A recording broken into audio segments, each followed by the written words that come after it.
সবাই কেমন আছো?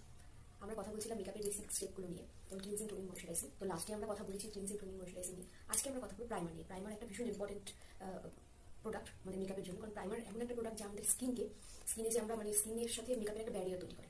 প্রাইমার ইউজ করলে মেকআপটাও ভালো বসে, মেকআপটা খুব স্মুথ হয়, সাথে আমাদের স্কিনের যতটা ক্ষতি হওয়ার, কারণ এটার থেকে সবকিছু কিন্তু কেমিক্যাল। তুমি যত ভালো প্রোডাক্ট ইউজ করো না কেন, তার মধ্যে কিছু না কিছু কেমিক্যাল তো থাকবে।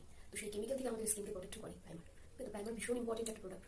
বাট প্রাইমার আমরা কেমন নেব, তার আগে আমি একটা ছোট্ট প্রোডাক্ট তোমাদের রিভিউ করে দিই। সেটা হলো সিরাম। সিরাম আমার কাছে একটা আছে সুইস বিউটি, যেটা আমি পার্সোনালি ইউজ করি, আমি নিজের জন্য ইউজ করি, ক্লায়েন্টের উপরে ইউজ করি। ওকে, সিরাম অনেক রকমের হয়। আমি একটা গোল্ড সিরাম দেখেছিলাম সুইস বিউটি, আমার ভীষণ পছন্দ হয়েছে। আমি এটা সেকেন্ড টাইম পার্চেস করেছি, আগে আমি অলরেডি একটা ইউজ করেছি, আমার ভালো লেগেছে। তো আমি সেকেন্ড টাইম পার্চেস করেছি, তো তোমাদের সাথে শেয়ার করছি। তোমরা দেখো প্রোডাক্টটা কেমন, দিন আমরা সিরামে আসছি। ওকে, তাহলে সুইস বিউটি প্রোডাক্ট দেখে, Swiss beauty gold serum. Maybe আমার জন্য প্রবলেম হচ্ছে দেখতে, সেটা তোমরা দেখতে পাচ্ছ। ওকে, তো সিরামের প্যাকেজিংটা বেশ ভালো। প্যাকেজিংটা আমি রাখি, কারণ অনেক প্রোডাক্ট নিয়ে যখন আমি যাই কাজ করতে, তখন এর উপরে কোনো প্রেশার ক্রিয়েট হয়ে যাবে, প্রোডাক্ট আমার নষ্ট না হয়, তার জন্য প্যাকেজিংটা রাখি।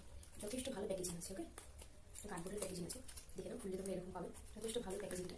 আর এই সিরামের একটা প্রবলেম যেটা হলো, সেটা হলো এটা পুরোটাই কাঁচের বোতল। এরকম দেখতে পাচ্ছ,